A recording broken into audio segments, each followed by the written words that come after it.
LVMH vient d'annoncer ses résultats du troisième trimestre 2023. Après une chute de plus de 20% sur son cours de bourse, la plus grosse société de luxe au monde était attendue au tournant. Et malheureusement, pour le groupe LVMH, les résultats ne sont pas à la hauteur des espérances. La sanction a été immédiate en bourse avec une ouverture le lendemain matin à moins 8% pour le leader mondial du luxe. Après une chute vertigineuse en bourse, faut-il vendre LVMH ou au contraire, est-ce une bonne occasion d'acheter ou de se renforcer sur la valeur? Eh bien c'est justement ce que nous allons voir dans cette vidéo.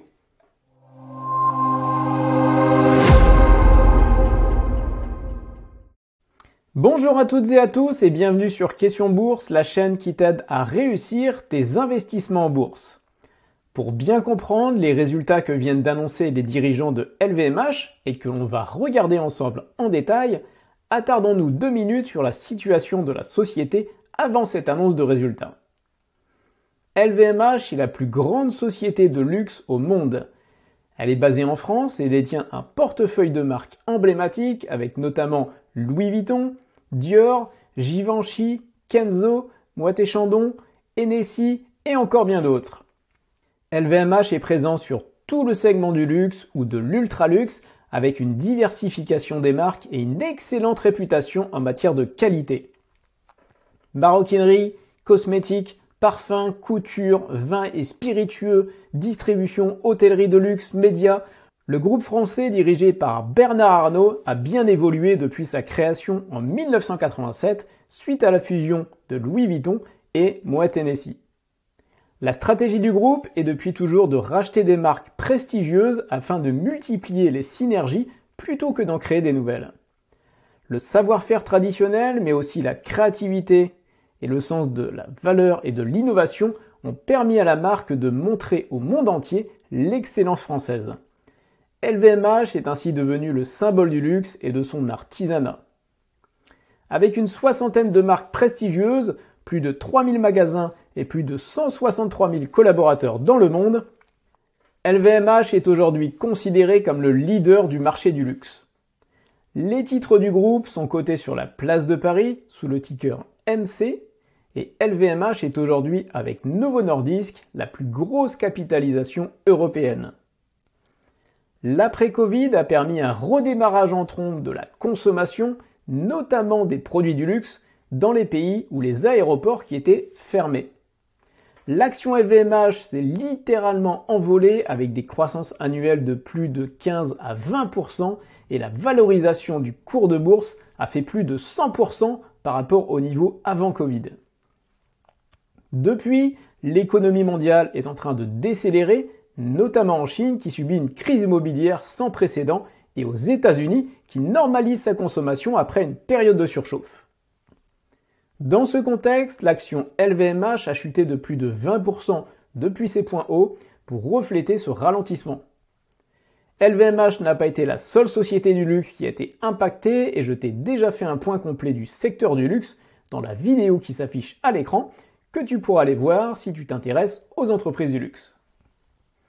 Maintenant que le décor est planté, tu vas pouvoir mieux comprendre si les résultats annoncés par LVMH sont encourageants ou plutôt inquiétants pour l'avenir de la société.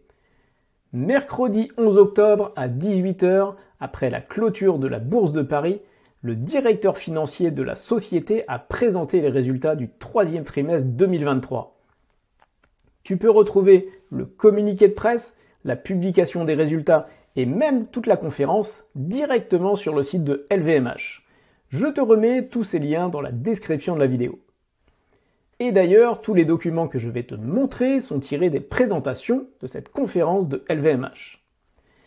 Voici le tableau des revenus pour chaque secteur pour les 9 premiers mois de l'année 2023 et la comparaison avec les 9 premiers mois de l'année 2022. Pour la différence entre 2023 et 2022, tu peux voir qu'il y a 2 colonnes. Les revenus déclarés en première colonne, ce sont les revenus réellement touchés par LVMH comparés à ceux de 2022. Et en deuxième colonne, ce sont les revenus organiques qui sont les revenus à périmètre constant comparés à 2022. Oui, car si on veut pouvoir comparer les 2 années pour savoir s'il y a augmentation ou diminution des revenus, il faut le faire en comparant les mêmes choses. Car par exemple, les taux de change peuvent changer et modifier complètement les résultats. Et c'est d'ailleurs ce qui s'est passé cette année avec des taux de change en défaveur de LVMH qui a perdu de l'argent, comparativement à l'année dernière où les taux de change lui avaient été favorables et lui avaient fait gagner de l'argent. Donc pour comparer les mêmes choses et faire des projections sur la bonne santé de la société, on va se contenter de regarder la deuxième colonne sur les revenus organiques. La progression totale en organique est de 14%, ce qui est très bon et qui a été porté par la mode et la maroquinerie avec 16% de croissance et la distribution sélective pour 26%. Dans le même temps, les résultats ont été un peu plombés par les vins et spiritueux avec une baisse de 7%. Les autres secteurs se portent également bien, parfums et cosmétiques plus 12% et montres et bijoux plus 9%. Alors, 3 remarques importantes à faire sur ces résultats. Premièrement, la mauvaise performance des vins et spiritueux est ponctuelle car il est dû à un stock massif après Covid aux États-Unis qui d'ailleurs devrait se résorber à terme. Donc c'est quelque chose de ponctuel. Ensuite, l'énorme performance de plus 26% de la distribution sélective est également ponctuelle car elle a été tirée par la réouverture de nombreux duty-free dans les aéroports. Donc cette croissance devrait se calmer par la suite. Enfin, le plus gros secteur qui tire les résultats de LVMH est depuis toujours la mode et maroquinerie et ces résultats sont très bons. Au niveau géographique, la zone Amérique perd 2 points de croissance, surtout dû aux vins et spiritueux, et toutes les autres zones du monde, incluant l'Asie, est stable.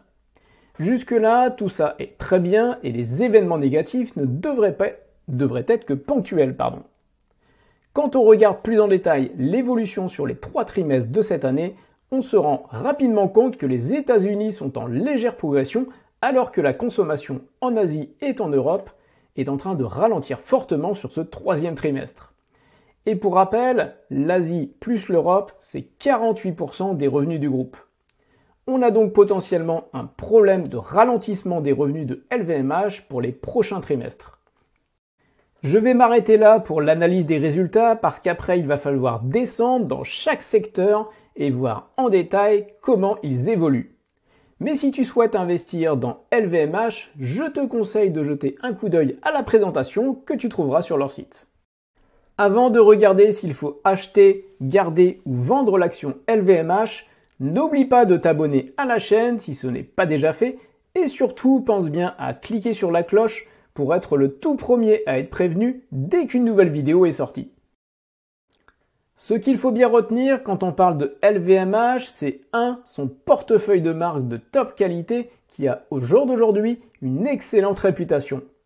Et dans les entreprises du luxe, la réputation et l'influence de la marque est l'atout numéro 1 pour s'imposer et rester leader. Bernard Arnault a confirmé il y a peu vouloir investir encore plus dans les marques Louis Vuitton et Dior pour augmenter fortement leur chiffre d'affaires. Deuxièmement, LVMH possède une grande diversification de produits, de marques, mais également une diversification géographique comme on l'a vu juste avant. Ce qui le met en partie à l'abri d'un accident industriel sur une seule marque ou d'un problème géopolitique à un endroit précis du monde. L'Inde, notamment, est un nouveau marché très important à conquérir avec une classe moyenne qui commence à émerger et un nombre de millionnaires qui ne cesse de grandir. Enfin, la société est extrêmement bien gérée et le fait que le groupe soit possédé par la famille Arnault assure une continuité dans le management et la stratégie qui a fait son succès. Cependant, et il faut bien l'avoir à l'esprit, LVMH peut être vulnérable aux fluctuations économiques mondiales et justement c'est ce qui s'est passé dernièrement avec le ralentissement de la consommation aux États-Unis. Et on a vu également dans les résultats que le ralentissement en Asie et en Europe pourrait devenir problématique pour la société à court terme. Il sera donc particulièrement intéressant de suivre les prochains résultats de la société. Je ne donne pas de conseils en investissement sur cette chaîne et c'est à chacun de se faire son opinion. Mais il est toujours intéressant de voir ce que pensent les analystes professionnels de la valeur. Aujourd'hui, la valorisation de LVMH est revenue à des niveaux plus acceptables avec un PER de 21 attendu cette année et un PER de 18 attendu en 2025. Le chiffre d'affaires et le cash flow sont attendus en forte hausse par les analystes qui voient donc le bout du tunnel chinois et la relance de la consommation américaine dans les années à venir. Sur 27 analyses qui suivent le dossier, 23 sont à acheter, 3 à conserver et un seul à alléger. Le cours attendu varie entre 640 € et 1020 € avec un objectif moyen de 869 €, soit quasiment le cours actuel. Pour résumer, les analystes sont optimistes sur le dossier à long terme, mais n'attendent pas de grandes évolutions du cours à moyen terme. Et en attendant que les choses évoluent, il est toujours possible de toucher son dividende, car LVMH verse un dividende qui évolue régulièrement chaque année et qui a aujourd'hui un rendement de presque 2% au cours actuel. Pour finir et pour être complet, jetons un coup d'œil au cours d'LVMH qui a baissé de 24% par rapport à ses plus hauts au moment où je fais la vidéo et qui est aujourd'hui dans le bas d'un grand canal de l'après-Covid, que tu peux voir en violet sur ce graphique. Si ce canal venait être cassé par le bas, cela pourrait ramener le titre vers les 530 €. Mais nous n'en sommes pas là, et si l'on prend un peu de recul et qu'on regarde le graphique en mensuel maintenant, on voit tout de suite que le RSI est quasiment dans ses plus bas des 10 dernières années.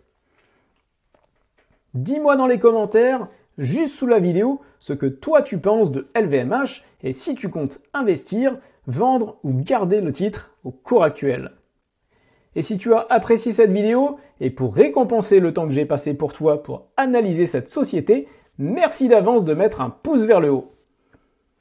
Et si tu veux savoir comment faire partie du club d'actionnaires de LVMH et profiter de ses nombreux avantages, tu peux regarder la vidéo suivante.